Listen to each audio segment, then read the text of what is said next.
میرے نبی پاک صلی اللہ، ایک شخص حضور کے سامنے بیٹھا ہے تو منہ چڑھا چڑھا کے باتیں کر رہا ہے.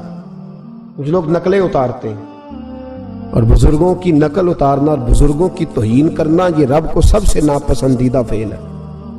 توہین کے انداز میں نقل اتارنا. تو کہتے ہیں منہ چڑھا چڑھا کے باتیں کر رہے تھے. میرے حبیب نے فرمایا نہ ایسے کر، بڑے میٹھے انداز، کیوں اپنے منہ کو بگاڑ رہا، نہ کر. کہنے لگا جی ہے ہی ایسا. حضرت ابو ہریرہ فرماتے میں قریب بیٹھا تھا، حضور مسکرا رہے اور نہ کر ایسے. کہنے لگا جی یہ میرا منہ ہے ہی ایسا. فرماتے میں دیکھ رہا تھا حضور کے چہرے کا رنگ بدلا، آنکھوں میں جلال آیا. فرمایا اچھا جا پھر ایسا ہی ہو جائے، جا پھر ایسا ہی ہو جائے. کہتے ہیں میں نے دیکھا اس آدمی کا منہ بگڑ گیا. حضرت ابو ہریرہ فرماتے ہیں وہ رویا کرتا تھا مدینے کی گلیوں میں اور کہتا تھا کوئی مجھے معافی لے دو، لیکن گرا جو ان کی نگاہ سے وہ سنبھل نہیں سکتا. گرا جو ان کی نگاہ سے کبھی سنبھل نہیں سکتا. کوئی ایسا کام نہ کرے، کوئی ایسا کام نہ کرے کوئی بھی جس سے حدیث صحیح میں موجود ہے بنی اسرائیل کے ایک شخص نے اپنی ماں سے بد دعا لی تھی اور عابد زاہد تھا، لیکن ماں کا نافرمان تھا. تو اماں نے کہا جا مرنے سے پہلے تو آزمائش میں مبتلا ہو جائے. رب کی خفیہ تدبیر سے ڈرنا چاہیے. تو مرنے سے پہلے پہلے ایسی آزمائش میں ڈال گیا کہ ایک بری عورت نے الزام لگا دیا. لگا الزام، لیکن زمانے میں رسوائی چاروں جانب ہو گئی. تو لوگ آ کے کہتے تھے تیرے ساتھ کیا بنا؟ کہتا کچھ بھی نہیں، میری اماں نے میرے لیے بد دعا کی تھی، اس کا رنگ دیکھ رہا ہے. کیوں میں نے ستایا اپنی ماں کو؟ توبہ کر، دعائیں لیا کریں زندگی میں. بد دعاؤں والے کام ہم تو 1 منٹ لگاتے ہیں بد دعا لینے میں، 1 منٹ لگاتے، 1 منٹ. ایک میں بزرگوں کا پڑھ رہا تھا ایک دفعہ اخبار میں، تو ان کی آنکھیں کالی ہو گئی، اندر سے کالی ہو گئی. تو بیچارے نابینا ہو گئے. کسی نے ان سے کہا کہ ہوا کیا؟ تو کہنے لگے ایک شرارتی لڑکے نے میرے آگے کھڑے ہو کے 2-3 دفعہ ریس دی تو دھواں میرے منہ پہ پڑا، تو وہ آنکھوں کے اندر گھس گیا ہے. بڑے علاج کرائے، لیکن اس کی شرارت تھی نا. تو وہ کہتے ہیں میں تو یہی کہتا ہوں کہ اللہ کرے تجھے بھی کبھی یہ معاملہ ہو، تجھے پتا چلے. ہم نہیں، باز ہی نہیں آتے. ہم کسی کو تکلیف دینے کا کوئی موقع ہاتھ سے جانے نہیں دیتے.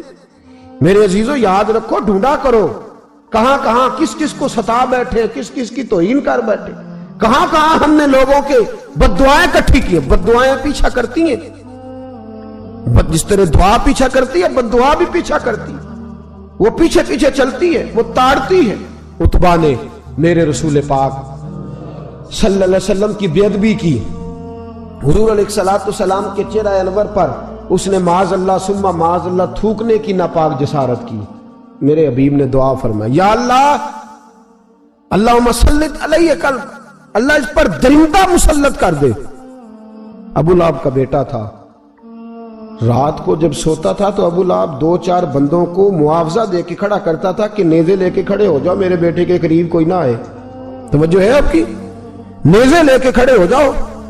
لوگ کہتے تو انہیں نبی بھی نہیں مانتا اور بات ہر ایک مانتا ہے، پیغمبر بھی نہیں مانتا. تو ان کے جملے کہنے لگا میں مانوں نہ مانوں بات الگ ہے، لیکن میرا تجربہ ہے جو اس کے منہ سے نکل جاتا ہے وہ ہو جاتا ہے، جو ان کی زبان اطہر سے نکل جاتا ہے وہ.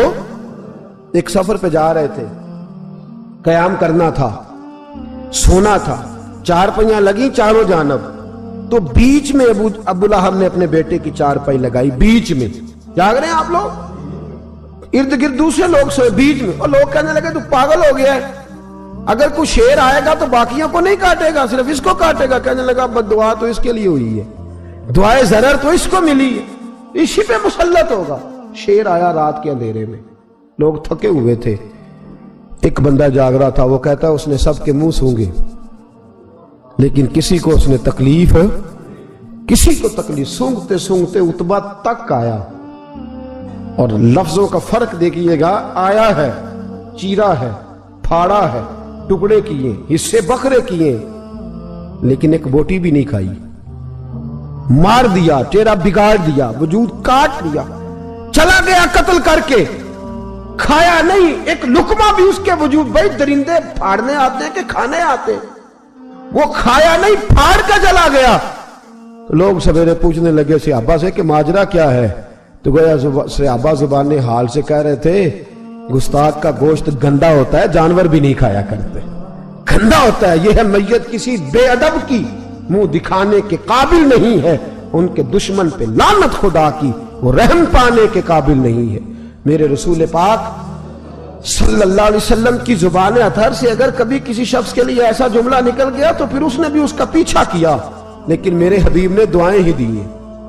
ام حرام، یہ بخاری کی حدیث ہے، ایک خاتون ہے رضی اللہ تعالیٰ عنہ، وہ کہتی ہیں ایک دن نا میں نے کہا یا رسول اللہ میرا دل کرتا ہے میرے گھر آئیں، تو حضور تشریف لائے تو بڑے تھکے ہوئے، محبوب سفر تھا، تو کہتے تھکے ہوئے تشریف لائے تو حضور آ کے بیٹھے ہی تو میں نے دیکھا کہ نیند کی طرف توجہ ہے حضور کی، کہتے میں نے تکیہ پیش کیا تو میں قربان جاؤں محبوب میرے گھر میں آرام کرنے لگے، کہتی ہم سارے نظارے دینے لگے، دیکھو ہم کتنے خوش قسمت ہیں کہ ہمارے بسترے بھی نور نالا نور ہو گئے، ہمارا گھر بھی چمک گیا، روشنی پھیل گئی۔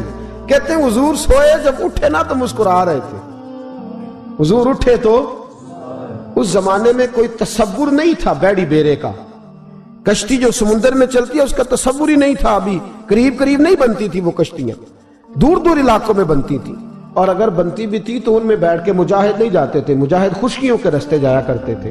بی بی کہتی ہے حضور اٹھے تو مسکرا رہے تھے، تو میں نے کہا حضور آپ کیوں مسکرا رہے ہیں، خیر تو ہے؟ تو نبی پاک نے فرمایا میں نے دیکھا ہے سوتے ہوئے کہ میری کچھ امت کشتیوں پر بیٹھ کے بھی کافروں کے خلاف جہاد کرے گی، دریاؤں میں بھی، اقبال نے کہا نا دشت تو دشت ہے، دریا بھی نہ چھوڑے ہم نے، بحر ظلمات میں دوڑا دیے گھوڑے ہم، کشتیوں میں بھی جہاد کرے گی میں نے دیکھا ہے۔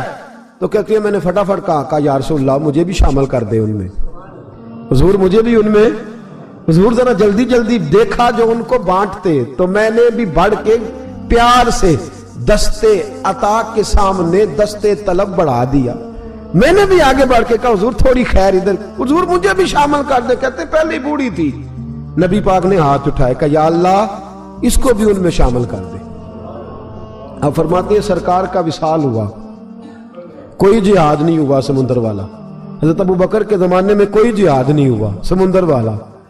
مجھے لوگ کہتے تو نے مرنا کب ہے، میں نے کہا جب تک کشتی والا جہاد نہیں ہو جاتا، جب تک کشتی والا، جو دن کو کہہ دیا دن ہے تو دن نکل آیا، جو شب کو کہہ دیا شب ہے تو رات ہو کے رہی، خدا نے ان کی زبان کو وہ اختیار دیا، جو نکلی منہ سے ان کے وہ بات ہو کے رہی۔ فرمایا جب تک کشتی والا جہاد نہیں ہوتا میں نے مرنا، تو پھر بابے کو کہنے دو نا عرش فرشتے بانگا ملیاں، مکے پہ گئی شور، اور بلے شاہ ایسا نہیں مرنا، گالی بکی بلے شاہ ایسا نہیں مرنا ہے، مر گیا ہی کوئی اور تبارت شاہ کدو مر دے جنہ کیتیاں نیک کمائیاں نے، بات ہی ختم کر دی، او کدو مر دے جنہ کیتیاں نیک کمائیاں نے۔ حضرت سلطان باہو رحمت اللہ علیہ فرماتے ہیں کامل پیر اونا دے باہو قبر جنہ دی جیوے، فرمایا میں نہیں مرتی، حضرت اسرائیل نہیں آتے وہ چھو کے گزرے گے، کہتے بہنیں بھی چلی گئیں، بھائی بھی چلے گئے، خامد بھی چلا گیا، بچے بھی کئی گئے،